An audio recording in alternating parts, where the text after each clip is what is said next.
No, Judge Curry never bought what the Attorney General Pam Bondi was selling, never picked up what she was laying down, that she was able to ratify what Lindsay Halligan did as a U.S. attorney or a special attorney because she was able to look at a transcript that didn't exist. No, Judge Curry said, among other things, and for other reasons, I'm going to dismiss the indictments of both James Comey and Letitia James, and I'm going to bounce Lindsay Halligan as having been improperly, unconstitutionally, and illegally appointed in violation of the Appointments Clause, in violation of 28 U.S.C. Section 546, and therefore everything that she did was what we call ultra vires, or against the law and void.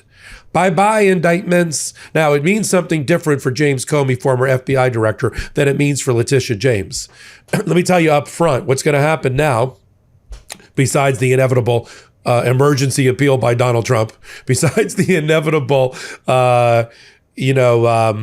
attempt to overturn what Judge Curry just did, and to see if the United States Supreme Court decides to weigh in as well after the Fourth Circuit. Besides that, Judge Curry has declared that there's a vacancy in the Eastern District of Virginia U.S. Attorney's Office. And step back, Pam Bondi and Donald Trump, you're not able to fill it. Because she has said in her order, it can only be filled at present, the vacancy, by the district court judges of the Eastern District of Virginia. Now, that's one of the reasons they brought her up from South Carolina, because they didn't want her to have a conflict. So now the Eastern District of Virginia judges, if they're smart, and they are, they're going to get together and they're going to appoint a U.S. attorney in lieu of Lindsay Halligan, which puts Judge Nachmanoff and Judge Walker in a weird position, because even though the indictments have been dismissed, the criminal cases have not technically been closed yet. Nachmanoff has the case he's presiding over with James Comey, and Judge Walker with Letitia James. I'm going to talk about that procedural twist in a minute, but you got the headline. Now, that was the ruling by Judge Curry, not to be confused by the ruling that we're waiting on by Judge Nachmanoff in the Comey case, as to whether he's going to dismiss the indictment and close the criminal prosecution with prejudice once and for all because of an invalid, vindictive prosecution by an abuse of power by Lindsay Halligan when she was acting as if she was the U.S. attorney when she is not. Now, you know why Judge Curry kept calling Lindsay Halligan the indictment signer, or the government counsel, and never called her by her title. That's going to be decided by Nachmanoff sometime around between now, Thanksgiving, or just after. And it all has a major implication for Comey, because his prosecution is out of time. The statute of limitations has run.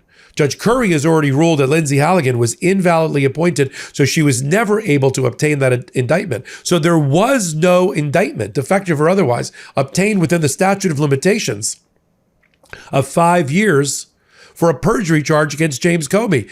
And we're now almost 2 months after that. There's no time. You cannot bring new charges with a new grand jury and a new prosecutor, even if that one's validly appointed or confirmed, because the statute of limitations on the perjury charge for James Comey has run. Letitia James is in a different boat. I'm glad you're here on MeidasTouch Network for me to kind of give you this drill down. After you got the top line of the headline, I want to give you the more information, right? Letitia James's case is different. Letitia James was indicted for mortgage fraud. It's a bullshit case.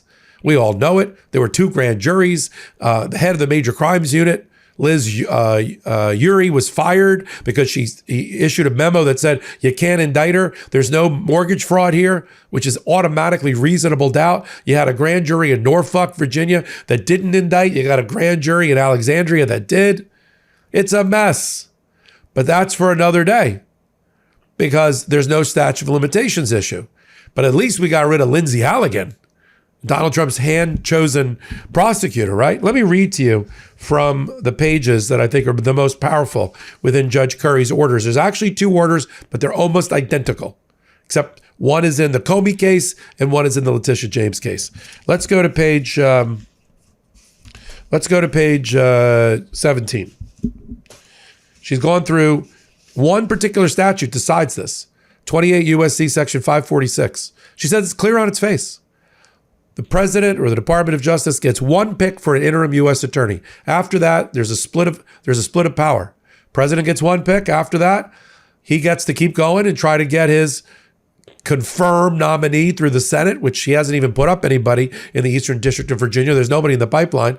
But until then, the district court judges pick the U.S. attorney. And they tried to do a series of interim U.S. attorneys.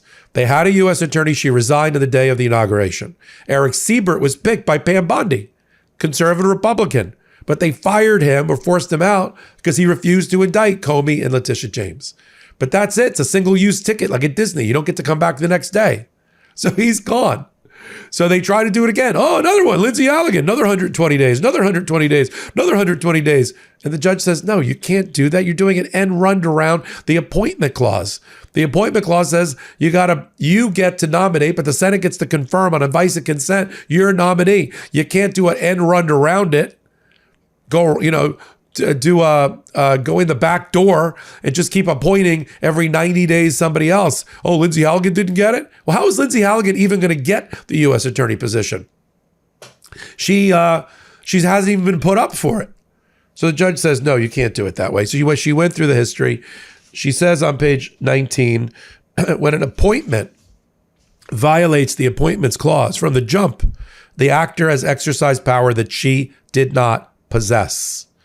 Citing to Justice Gorsuch and citing to Justice Thomas, an unconstitutionally appointed person, the government action taken by that erroneously claiming the mantle of executive power and thus has taken no authority at all. That's how she characterizes it. She says on page 20 of her order, in light of these principles, I conclude that all actions flowing from Ms. Halligan's defective appointment, including securing and signing Mr. Comey's indictment, constitute unlawful exercises of executive power and must be set aside. There is simply no alternative course to cure the unconstitutional problem.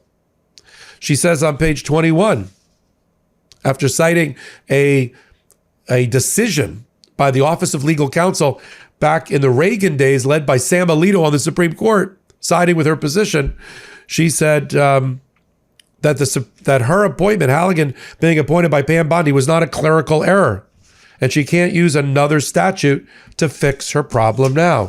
Shh, I got a secret. I'm obsessed with my Lola blanket. From the moment I pulled it out of the box, I could tell that this wasn't your average throw. The faux fur is unbelievably soft, like luxury level soft. And it just makes my space feel calm, inviting, and put together. Even here in Miami, I love wrapping up with it at the end of a day. Watching a show with my family, answering emails, or just relaxing. It's become part of my daily wind-down ritual. Honestly, I'm already thinking about replacing every other blanket I own with a Lola. It's no surprise Lola is the world's #1 blanket, made with ultra-soft vegan faux fur and a signature 4-way stretch. It's machine washable, no pilling, no shedding, and it stays flawless after every wash. It's the perfect gift, personal, beautiful, and something people actually use every day. Give the gift of softness this holiday season with Lola blankets. For a limited time, our listeners are getting a huge 40% off their entire order at lolablankets.com by using code LegalAF at checkout. Just head to lolablankets.com and use code LegalAF for 40% off. After you purchase, they'll ask you where you heard about them. Please support our show and tell them that we sent you. She says on page 25, I've already concluded that Miss Halligan's original appointment was invalid, and that the attorney's attempt to retroactively bestow special attorney status on her was also ineffective. She could not have authorized Ms. Halligan, Bondi, who was not an attorney for the government at the time. She wasn't even an attorney for the government, to present Mr. Comey's indictment to the grand jury. You can't retroactively say somebody invalid is now valid. She said it would mean, if the implications of a contrary conclusion are extraordinary, it would mean the government would send any private citizen off the street. That's what Lindsey Halligan's been reduced to, a private citizen off the street who's not an attorney to secure an indictment as long as the attorney general gives her approval after the fact. She also concludes that the position is open. There is no U.S. attorney. They should now shut off her badge and her security badge at the door of the Department of Justice and not let her in. There is a vacancy. And that vacancy can only be filled by the district court judges until a U.S. attorney is nominated by the president and confirmed by the Senate under 28 U.S.C. Section 541. It is so ordered.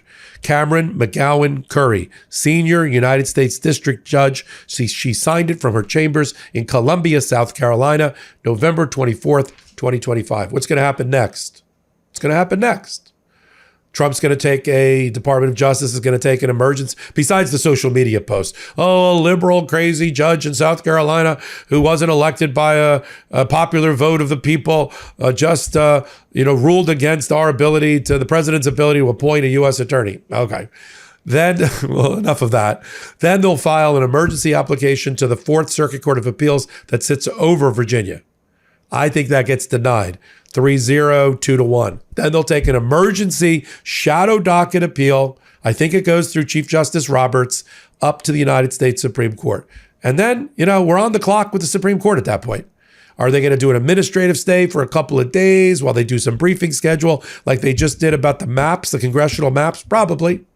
Or they just reject it, because they think it's very clear that under 546, the president doesn't have that power. And see, unlike other times when the Supreme Court sided with Donald Trump, we're not talking about foreign affairs. We're not talking about taxes and tariffs. We're not talking about commander-in-chief powers. We're talking about a statute and the separation of powers related to that. Now, could they argue that that statute passed by Congress, which has been used for the last 30 years, 40 years, is somehow a violation of the separation of powers because it lets the judicial branch pick an executive branch officer? Maybe. And we'll see. But that's what's going to happen next. We're going to see a major crisis show up again at the doorstep of the United States Supreme Court. This time it'll go through Chief Justice Roberts. So until my next report here and on Legal AF, the YouTube channel, on this fast-breaking story, there's so much that's going to happen over the next 72 hours, I assure you. Judge Nachmanoff is trying to decide whether the indictment should be dismissed for a vindictive prosecution in the Comey case. Judge Walker, the same thing in the Letitia James case. Judge Nachmanoff already said he's going to make a ruling soon on that. There's also a motion pending before Judge Nachmanoff to get rid of the indictment because of the grand jury defects. The way that Lindsay Halligan, who is obviously illegally appointed, also screwed up her presentation and violated Comey's Fourth Amendment, Fifth Amendment, and Sixth Amendment rights. Question is, will Nachmanoff say it's now moot because there's already been a prior ruling that the Lindsay Halligan was improperly appointed and everything that flowed from her appointment is invalid? I think he goes in that direction. So we got that going on, right? And I think hopefully I'll be able to report soon that the district court judges get together and they appoint somebody and get a new U.S. attorney. And hopefully that U.S. attorney has some credibility, has some ethics, has some professionalism, and doesn't try to indict Letitia James and James Comey again. I think, till we end it this way, my opinion, my professional opinion, is that James Comey's indictment and criminal case is closed. That he's out of time. That the Department of Justice is out of time on the statute of limitations on perjury. And the fact that there was an invalid indictment does not stop the clock. It doesn't let them fix their problem with a new prosecutor and a new grand jury. Letitia James, though, I think if they get another MAGA prosecutor in there, and it's getting harder and harder for Donald Trump to make anything like that happen with his slip on power, slipping from his grip, then they might be able to re-indict her on mortgage fraud. But there's already bad evidence for the Department of Justice and great evidence for Letitia James about a prior grand jury in Norfolk, Virginia that wouldn't indict her, and a major career prosecutor, head of the Major Crimes Division, who said she shouldn't be prosecuted, which is going to be part of the presentation to the jury. Reasonable doubt, anyone? I'm glad you're here. Hit the free subscribe button on MeidasTouch. Do the same thing on Legal AF. I'll see you in my next report to update you on this fast-moving story. Can't get your fill of Legal AF? Me neither. That's why we formed the Legal AF Substack.